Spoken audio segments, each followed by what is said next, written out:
caught wife cheating day before anniversary. Since the posts have been removed, here's a brief update on what's happened since the previous day, followed by a few more details. Thank you all again for your assistance. I slept at a friend's house the night before D-Day. Wife pays a visit to sons in his wife's house. Both children are aware that their mother was evicted due to an affair, but no more information is available. Sad. In the morning, take the dog to the cabin. Stay till Monday if possible. Report to the office on Monday, and then start making phone calls. Banks, credit unions, and other financial institutions are examples of financial institutions. Call the lawyer I use for my company, and he will recommend a divorce lawyer. I phoned her and scheduled a meeting with her for Thursday. She says exactly what I want to hear, so I hire her. Close professional buddy, I talk with my human resources manager and tell her everything. She recommends someone for IC, so I call and make an appointment. I've seen her twice already, and both times have been helpful. A week after D-Day, son calls and says it's odd having mom in their little apartment and begs if she can come home. I'm calling it quits. She has returned. It's Saturday, yet I'm already on my way to the cabin. To emphasize how much I didn't want to be near her, it was below zero entire weekend, with night lows in the -20 to -25 range. On Mondays, I drive directly to work. People at work love my lab, and he is often spoiled. I stay late, get home, and can't take the thought of looking at her. Go down to the basement and watch TV till she comes down and asks if we can talk about it. I inform her that I am not prepared and that she should leave me alone while she is here. Fry. The human resources manager inquires about my well-being. Lousy, I tell her that I've been sleeping on the couch or chair in the basement. She recommends that I get a new bed, which is a terrific idea. I'll go get one.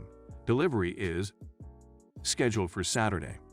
I thought of destroying the old one, as others suggested, but I don't want to clean up the mess. On Saturday, I go to work and wait for the call that Ruck would be there in 30 minutes. While I wait for the delivery folks, I walk out and grab 2 subs. I tell them I'll pay for their lunch and give them each $1.25 in exchange for doing me a favor. Leave an old mattress against a nearby tree and return it at the end of the day. They are bewildered, but I ask that they give me 5 minutes. They'll get before they come. I go in, remove the bedding, and something clicks that I need to investigate. I put "wife cheated" in our bed in bold letters on the mattress with a can of blazing orange spray paint that we use to identify properties we're working on. Guys put it on and lean against the tree. My wife afterwards complains that they did not remove the old one, which I tell her they would return for. I don't think she knows what I did. On Valentine's Day, she tries to be all romantic and a delicious meal that I don't eat. Attempts to initiate intimacy, I tell her that even if she were the last woman in the earth, I would F her. We don't make love, she says. I inform her that since she decided to F her boss, we haven't made love. I don't know what to say to characterize her expression. She enters the kitchen, trying not to cry.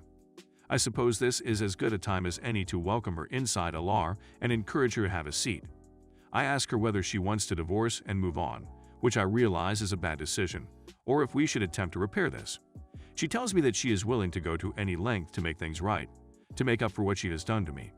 I'm not sure how she'll make it up to me, but I tell her she has to tell the rest of the family before we can try to fix anything. She agrees. That was the most recent update to be removed. 2/17 That night my father had been gone for 3 years. Her parents, sister, and brother-in-law all came over. We're all seated in LR, and I'm doing my best to keep as far away from her as possible. They begin with, "What's wrong? We love you, and everything will be okay," as if someone is gravely sick. I look her in the eyes and warn her that this story will not tell itself. Her father looks at me with eyes that seem to be screaming "oh no," as if he knows what's going to happen. I have to give her credit. She wept her way through it, spilling her guts even when I walked in on them in our bed. Someone say anything. She says after a long tense silence. I say what they're supposed to say. "You're a horrible person. You've hurt me more than you know. You've ripped my heart out. You've thrown away 29 years of our life and harmed our family. Not to mention what you 2 jerks have done to his family. Was the actually so great that it was worth it?" I just kept going, all the wrath, hatred, and betrayal that had been building up inside me bursting. I had no clue I could be so judgmental. Enough. Her mother finally exclaims. "No," she says, "she deserves it all," and she her way up the stairs. Mom rushes up to chase her down, but Dad says no, Leave her alone. She has to suffer for a while before this goes better. We talk for a while, and they provide encouragement and tell me that if I need anything, I should just ask. I've been in IC, and I feel I'll be okay, but I appreciate your concern. I tell them that I still adore her and that she will need them more than I do. I retire to bed and get the best night's sleep I've had since D-Day. I stroll into the guest room before I leave the following morning and discover she didn't sleep and has been crying all night. I feel that for the first time since D-Day, the gravity of what is happening has really hit her. I feel that notifying her family and letting me go off on her helped her break out of the affair fog. She seemed to be sincere in her repentance. When I tell her we need to chat, she listens more than she speaks. I explain that I'm 99% leaning toward divorce, but I'm still holding on to the 1% life raft. That if at all possible, she should do what I ask in order to help me get over this. She claims she will do anything as long as she is not required to do anything right now. I recall telling her a tale I told her after my father died.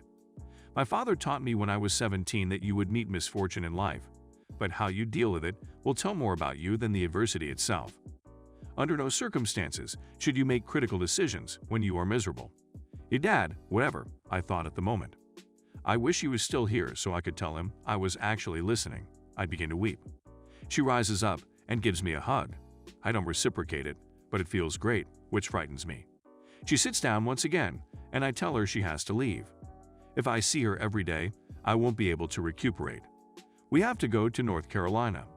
She accepts and inquires if there is anything more she can do. I tell her I'm too upset to think straight right now, and I'll leave it up to her to figure out what else. On my way to work, I call my lawyer and ask if I may see her today. We get a cup of coffee since she's on her way to work. I explain her about the 99-1% situation, and so forth.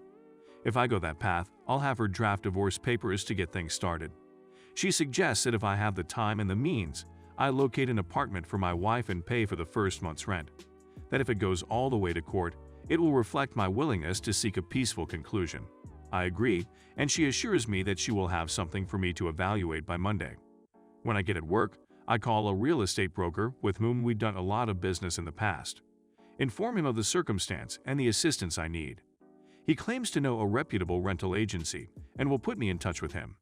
He calls and says he'll start looking and get back to me. He returns the call with an appropriate choice in terms of cost, location, and so on. I pay a visit to the property manager and pass them a check for the remaining months of February and March, as well as the deposit. When I go home, I tell my wife that I found her an apartment, paid for it, and that she has to meet the manager and sign the lease. It's just a 6-month lease, so that's a plus. She is surprised that I relocated so quickly, and I explain that I wanted her to keep away from our sons. While she's gone, I call a few movers. Thankfully, it's the middle of the month, and they can come on Saturday. When she gets home, I tell her I'm done with movers and question her about why he hasn't asked her about money. I told her that I had canceled credit cards, removed my half of our joint account, and canceled my debit card since she appeared bewildered. When she says she doesn't blame me, she seems angry. She hasn't needed to spend anything since she hasn't gone anywhere or needed anything throughout her time with our sons and at home. I also hear that she called her employer and asked for a leave of absence, claiming personal reasons. They allowed her to take her paid vacation before beginning her leave of absence. Friday, I tell her she may take anything she needs for her new apartment as long as she leaves something for me and not anything from the basement, as well as a few family heirlooms in my new bed. I also inform her that I'm willing to try out for MC, that she find 3 different ones, and I will choose the one I feel will be the greatest.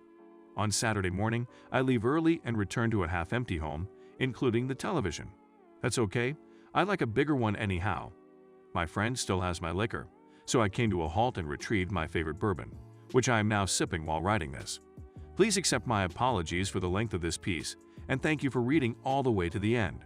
I'm going to the gym tomorrow, preparing my favorite chili, and shopping for a new television.